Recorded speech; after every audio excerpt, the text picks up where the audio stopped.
શું નામ છે તમારું? મયંક કુમાર હેમંતભાઈ પટેલ. અને તમારી ઉંમર? 17 વર્ષ.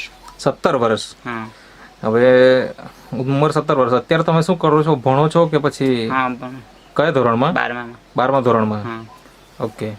હવે તમે 12મા ધોરણમાં ભણો છો હા. અને એવું અમને વાત મળી કે તમને શરીરમાં કંઈક તકલીફ હતી.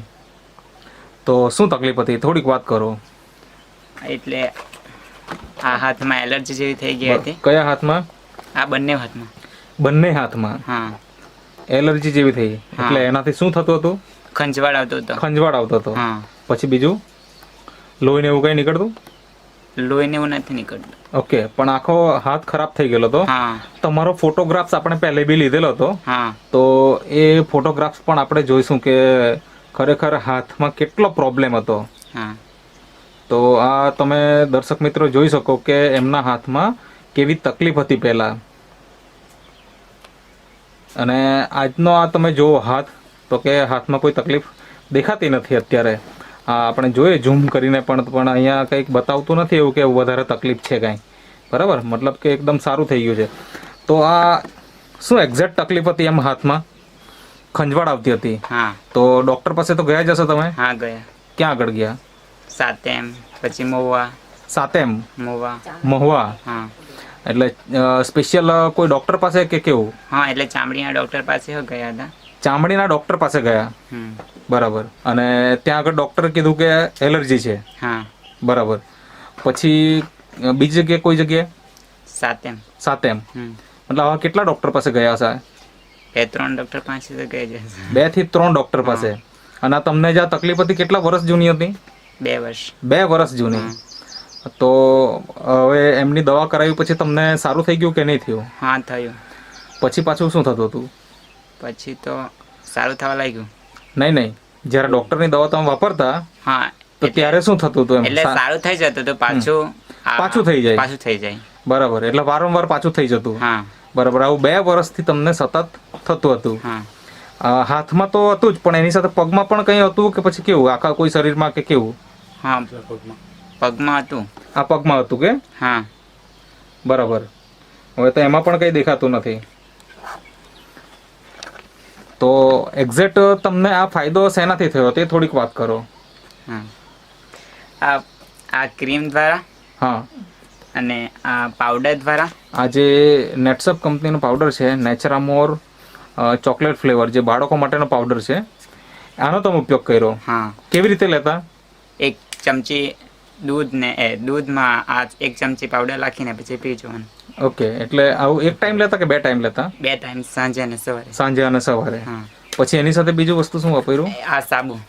આ જે સાબુ છે નેટસપ કંપનીનો, મોઇશ્ચરાઇઝિંગ સોપ, એ વાપર્યું. હા. અને બીજું એની સાથે આ ન્યુટ્રી લીવર છે. આ ન્યુટ્રી લીવર છે, આ તમે વાપરી. બરાબર. તો આટલી વસ્તુ વાપર્યા પછી તમને કેટલા દિવસમાં ફરક પડવાનો ચાલુ થઈ ગયો? 15 દિવસમાં તો ફરક પડી ગયો. 15 જ દિવસમાં? બરાબર. અને આ વાપરવાનું ચાલુ કર્યું અત્યારે કેટલા દિવસ થયા? મહિનો થઈ ગયો. મહિનો થઈ ગયો. બરાબર. તો અત્યારે એકદમ સારું છે. આપણે તમારા હાથ તો જોઈ જ લીધા છે ઓલરેડી, અને પહેલાના ફોટોગ્રાફ પણ આપણે જોયા છે. તો એમાં તો એકદમ તફાવત દેખાય. તો જ્યારે તમે દવા કરાવતા અને સારું નહીં થતું ત્યારે તમને કેવું લાગતું એમ? હવે આ પહેલા લીધી દવા, તો આ દવાથી તો શું સારું થશે એમ? એટલે પહેલા મગજમાં એવું હતું કે આનાથી તો શું સારું થશે, કારણ કે ડોક્ટરની દવા જો સારું નહીં કરી શકી હોય તો આ કેવી રીતના સારું કરશે એમ? બરાબર ને? અને 17 વર્ષની ઉંમરમાં જ્યારે આ તકલીફ થાય તો તમને પાછળનો વિચાર કેવો આવ્યો? મોટી ઉંમર થશે તો શું થશે એમ કઈ થયેલું કે નહીં મગજમાં? કેવું થતું હતું? સારું નહીં લાગશે. બરાબર. ઓકે. એટલે શું તમે કોણ? એમના કોણ આવો ને તમે? એમના મમ્મી. હા. એમના પપ્પા હમણાં જ ઓફ થઈ ગયા. હા. એટલે તમે શું કહેતા હતા? શું થતું હતું તમને? શું કહેતા હતા? એ રડતો હતો એમ. રડતો હતો? થઈ ગયું. હા. એટલે બીજું તો શું કરીએ આપણે? બરાબર. એ રડે પછી બીજું તો હવે આપણે હવે ગભરાયેલા કોઈ દવાખાને ગયા દવાખાને મોકલીએ. દવાખાને ઇન્જેક્શન એકાદ મૂકે એટલી વાર સારું, અને પાછો હતું એવું જ પોઝિશન. બરાબર. એટલે રડતા બી હતા? રડતો બી હતા. એટલે પછી અમે બી ગભરાઈ ગયા ને હવે તો શું કરીએ આપણે બીજું? બરાબર છે. આજે તમે ખુશ છો? એમને સારું થઈ ગયું? હા, ચાલો સરસ. મતલબ હવે આપણા ઘણા બધા લોકોને હવે ચામડીની સમસ્યા હોય તો એવા દર્દીઓને તમારે આ વસ્તુ વિશે શું કહેવું છે? વાપરવું જોઈએ કે નહીં? વાપરવો છે. વાપરવું છે. તમને હવે વિશ્વાસ આવી ગયો ને કે આ વસ્તુ સારી છે એમ? હા, સારી છે. પહેલા ભલે વિશ્વાસ એટલો નહીં હતો પણ તો તમને આપનાર વ્યક્તિ કોણ આપેલું તમને? મનીષાબેન જે અહીંયા બેઠેલા છે. તો મનીષાબેન, તમે જ્યારે આવેલા ત્યારે એમની કન્ડિશન શું હતી? થોડીક વાત કરો. એમની કન્ડિશન એના હાથમાં બહુ બધું ખરજું થઈ ગયું હતું ને ચામડી બધી કાળી પડી ગયેલી હતી. એટલે પછી મેં એમને કોન્ટેક્ટ કર્યો કે પછી એમને મને ફોન કરેલો અને પછી મેં કીધું કે આ પાવડર તમે ચાલુ કરો ન્યુટ્રીલિવર ને બંને. એટલે પછી પાવડર અને બંને ચાલુ કરવાનું કીધું. એટલે પછી પાછા હું ફોન કરીને એને પૂછ્યા જ કરતી હતી કે કેવું લાગે છે. એટલે પછી એને કીધું કે 15 દિવસ મેં ફોટો પાડીને મોકલાવ.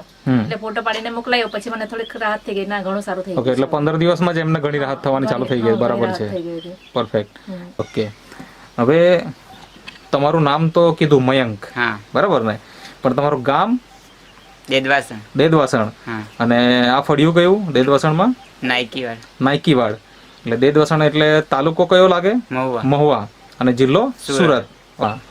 ઓકે, તો તમે જે ઇન્ટરવ્યુ આપ્યો તે બદલ તમારો ખૂબ ખૂબ આભાર.